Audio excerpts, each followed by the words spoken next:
All right, everyone. I want to talk to you a little bit about consistency in your trolling spread and why and how we run some of our baits for this spring coho that's coming up here. So when we start out in the spring, water's super cold. The main lake is still got ice on it sometimes, and main lake temps can be hovering just above the freezing line, 36, 38 even. So when we get in close to some of these discharges and hot water places that we have around the southern basin here, typically, when we first get out, that water is still super stained, and the fish just might not be as active as they will be in the next coming week. So generally when we start out, and a rule of thumb is that we run primarily almost all body baits. Last year was weird. We started out and dodgers and flies worked great right off the bat. So usually that doesn't start till the water starts warming up and we get somewhat of a bug hatch, or fish just get a little more adapted to chasing. So, but yeah, so typical spring coho baits, on the southern end here, I think, a lot of us can testify to the thin fins. Obviously, everybody knows these. Breads makes them. This is actually an old color that I got custom painted by Hunter Boys Outdoors, so that worked out good. Your Rapalas, your J9s, these orange and chartreuse colors, they're tried and true. I mean, they've been ran ever since the inception of salmon fishing. But another good one we've been using the last few years that has really caught ground and actually never leaves a couple of the rods on the boat are these jointed shad wraps. So these right here, when the water's super stained, they got a lot different action than the thin fin and the J9. So we've noticed that it's brought a lot more fish to our boat. So don't skip out on these. But yeah, so generally we're running a full body bait spread from, divers to downriggers, all the bird lines. So yeah, we try to run as many of those, and we sprinkle in a dodger and fly and a spoon here and there just to see if maybe they are starting to chase bigger bait and stuff at those times too. But main thing I want to tell people is consistency. So we always have a lot of people that, I can tell you what bait I'm catching a fish on, but if you're not running the exact same pattern that I am, or the exact same, stuff on your rod that I am, then it's probably not going to work. We all know speed and temp is a huge thing, but knowing where your baits are fishing in the water column is huge. So when I'm fishing on my flat lines or my yellow birds, I'm always using a 5/8 keel weight. So get a good shot of that. So I use 5/8 on all mine. I know some guys, they'll flip from quarter to 3/8 to half, and for my purpose, I keep them all the same. So I know if I let out 25 feet of line and I put, the red squiggle thin fin on and I attach it to the board and I let it out and that thing's hot all day, I know I can go on the other side, do the same exact thing because I have the same exact weight on it.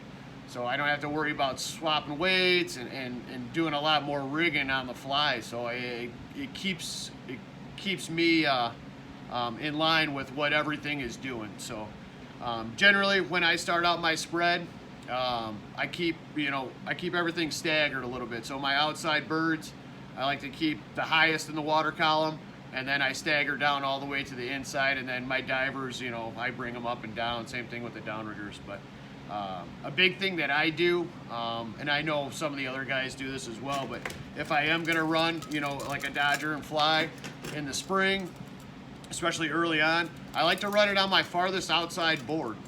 And if I'm only putting one or two out, I like to have them way on that outside because it's gonna give me, one, it's an attractor, right? So this thing's flipping in the water, so even if the fish isn't actually biting this bait, it still might be attracting it to the spread.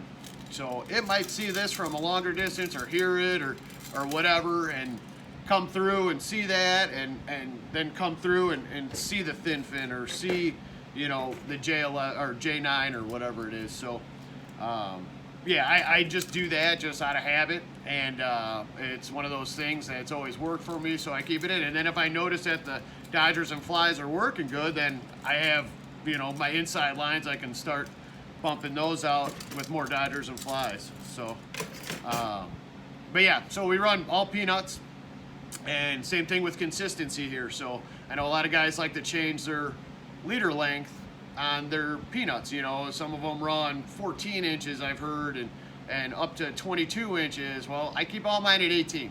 I run every single one of them at 18. That way, one, I know it's consistent with the one that's on the other side. And if it starts going, then I know I can just unwrap one from, you know, the ones that I have already rigged up, grab the same color, flip it on there, boom, I'm back fishing. I don't have to sit there and worry about, well, it's 2 inches. And it's amazing. So if you go from a 14 inch to an 18 inch leader, there's a lot of different action in that fly. So there are times when I will shorten it when, you know, if I think that's going to be the ticket, but 99% of the time I'm keeping it at 18 inches, and I don't veer from that very, very often. So consistency, like I said, got to keep it in your spread. If not, you're just going to, you know, run your mind ragged trying to figure out what's going on. Why is this guy next to me catching fish? You hear it on the radio, these guys are catching fish. You know, you want to get your program set, and once you get it working, then you dial it in. Now you know you got to put, you know, everything at this depth or that depth or this color or speed and stuff like that. So the less variables you have in that, the better fishing you're going to have in the long run. So what also I like to do for my downriggers, I like to keep those as consistent as possible too. So, you know, I run those at certain depths in the spring, and I'll bump them up and down, obviously, if we're, you know, going into shallower or deeper water. But I like to run, you know, these J9s on the bottom, especially early on in the spring. It's really good for the Spring Cohos, and even a lot of these super slims and Michigan Stinger spoons. So here we got the Lemon Icicle. It's a really good one. That's a Michigan Stinger Glow Frog. We've got Coho Killer. That's actually been a really, you can see all the teeth marks in that one. And then this Copper Confusion, really good. We do good with the browns, and you'll catch some lake trout and stuff on it in the springtime too. But the cohos like them as well. If it dangles in front of their face that time of the year, they will eat just about anything. But yeah, so consistency. So when you're setting your spread, make sure you're in tune with every rod. Make sure you know what's on every rod. Make sure, you know, you're consistent. So if one rod starts going, you can easily move to your other side and swap that program out, or you can swap the rod next to the one out. That way you can just stay consistent during the whole process. You won't have to worry about why this is happening, why that's happening. You know, the less variables you'll have, the easier it's gonna come to you. So if you guys have any questions, anything like that, feel free to message me.